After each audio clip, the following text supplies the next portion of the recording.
बिस्मिल्लाहिर्रहमानिर्रहीम। अस्सलामु अलैकुम वरहमतुल्लाहि वबरकातुहू। आज का मौजू है रूहानी अमल और वजीफा पसंद की शादी के लिए।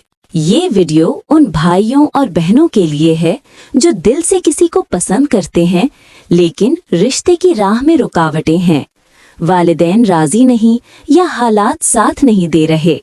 तो आइए सुनते हैं एक बहुत मुअस्सर रूहानी अमल जो मोहब्बत को निकाह में बदलने का जरिया बन सकता है इंशाअल्लाह ताला। कई नौजवान ऐसे हैं जो किसी को दिल से चाहते हैं, उनसे निकाह करना चाहते हैं, लेकिन रास्ते में एक के बाद एक रुकावट आती है। कभी वालिदैन का इनकार, कभी हालात की तंगी, कभी खुद महबूब का दिल बदल जाना। ऐसे वक्त में दिल टूट जाता है, उम्मीद खत्म हो जाती है। लेकिन याद रखो, जिस दिल में नियत पाक हो उसके लिए अल्लाह कभी दरवाजे बंद नहीं करता। वजीफा। ये वजीफा सूरत यासीन के खास आयत से है। रोजाना इशा की नमाज के बाद पहले दुरूद शरीफ 11 बार पढ़ें, फिर ये आयत मुबारका 313 बार पढ़ें।